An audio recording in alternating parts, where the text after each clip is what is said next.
Administration ಹೋದ್ರೆ madam ಭಯ ಬರ್ತದೆ. ನಾವು ಇಮಿಡಿಯೇಟ್ಲಿ ಕಂಡಿಕ್ಸ್ ಏನಿದ್ದಾರೆ ಅವರನ್ನು ಅರೆಸ್ಟ್ ಮಾಡಿ ಇಮಿಡಿಯೇಟ್ಲಿ ಕ್ರಮ ತಗೊಳ್ತೀವಿ.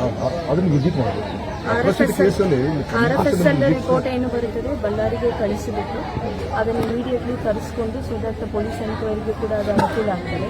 ಜನರಲಿ ಸ್ವಲ್ಪ ಟೈಮ್ ಆಗ್ತದೆ, ಬಟ್ ನಾವು ಬಳ್ಳಾರಿಯಲ್ಲಿ ಕೋಆರ್ಡಿನೇಟ್ ಮಾಡಿಕೊಂಡು ಇಮಿಡಿಯೇಟ್ಲಿ ನಾವು RFS ರಿಪೋರ್ಟನ್ನು ಕೂಡ ತರಿಸ್ಕೊಳ್ಳುವ ಕೆಲಸವನ್ನು ಮಾಡ್ತೀವಿ.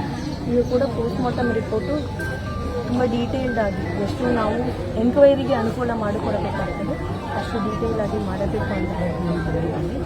ಸೆನ್ಸಿಟಿವ್ ಇಶ್ಯೂ ಇದೆ, ನಮಗೆ ಹೋಗಬಾರ್ದು ಆ ಥರ ನಾವು ಸಿಚುವೇಶನ್ ಅನ್ನು ನಮ್ಮ ಸೋಷಿಯಲ್ ವೆಲ್ಫೇರ್ ಡಿ ಆಗಲಿ ಅಥವಾ ಕನ್ಸರ್ನ್ ತಹಶೀಲ್ದಾರ್ಸು ACSು ನಾವು ಆ ಫ್ಯಾಮಿಲಿ ಜೊತೆಲಿ ಇಮಿಡಿಯೇಟ್ಲಿ ಅವರಿಗೆ ಏನೇನು ಸಪೋರ್ಟ್ ಬೇಕಾಗ್ತದೆ ಜಿಲ್ಲಾಡಳಿತ ಕಡೆಯಿಂದ ಖಂಡಿತ ನಾವು ಮಾಡ್ತೀವಿ. ನಾವೆಲ್ಲರೂ ನಿಮ್ಮ ಜೊತೆ ಇದ್ದೀವಿ. ಜಿಲ್ಲಾಡಳಿತ ಇರುವುದು ಎಸ್ಪೆಷಲಿ ಅಟ್ರಾಸಿಟಿ ಸರ್ಕಮ್ಸ್ಟೆನ್ಸಸ್ ನಿಮ್ಮ ವಿಸಿಟ್ ಹೇಳುತ್ತೆ, ಅಟ್ರಾಸಿಟಿ ಆಕ್ಟ್ ಹೇಳುತ್ತೆ ನಿಮ್ಮ ವಿಸಿಟ್ ತುಂಬಾ ಸಿಚುವೇಶನ್ ಮಾನಿಟರ್ ಮಾಡ್ತೀವಿ. ಇಟ್ಸ್ ನಾಟ್ ದಟ್ ನಾವು ಬರಬಾರದು ಅಂತ ಏನೂ ಇದು ಇಲ್ಲ, ಬಟ್ ಕೆಲವು ಕಡೆಯಲ್ಲಿ ಸಿಚುವೇಶನ್ ಸ್ವಲ್ಪ ಅದೇ ಇದರಲ್ಲಿ ಇರಲ್ಲ. ಬಟ್ ನಮ್ಮ ಜಿಲ್ಲಾಡಳಿತ ಕಡೆಯಿಂದ ಫ್ಯಾಮಿಲಿಗೆ ಯಾವುದೇ ಅಫೆಕ್ಟೆಡ್ ಫ್ಯಾಮಿಲಿ ಆಗಲಿ ಅವ್ರಿಗೆ ಏನು ಸಪೋರ್ಟ್ ಬೇಕು ನಾವು ಇಮಿಡಿಯೇಟ್ಲಿ ಕೊಡ್ತೇವೆ. ಈ ಥರ ಘಟನೆಗಳು ಆಗಲಾರದಂತೆಯೂ ಕೂಡ ಮುಂದೆ ಸೂಕ್ತ ಕ್ರಮವನ್ನು ತಗೊಳ್ತೇವೆ. ಈ ಕೇಸಲ್ಲಿ ಯಾರ್ಯಾರು ಅಕ್ಯೂಸ್ ಇದ್ದಾರೆ ಅವರನ್ನು ಇಮಿಡಿಯೇಟ್ಲಿ ಅರೆಸ್ಟ್ ಮಾಡಿ ಕ್ರಮ ತಗೊಳ್ಳುವುದು ರಾಗಿ ಅವ್ರಿಗೆ ಇದು ಆಗಬೇಕು. IGP ಅವರು ಬರ್ತಿರೋದ್ರ ಮೇಡಮ್ ಸುಮ್ಮನೆ ಬಂದಿಲ್ಲ ಮೇಡಮ್.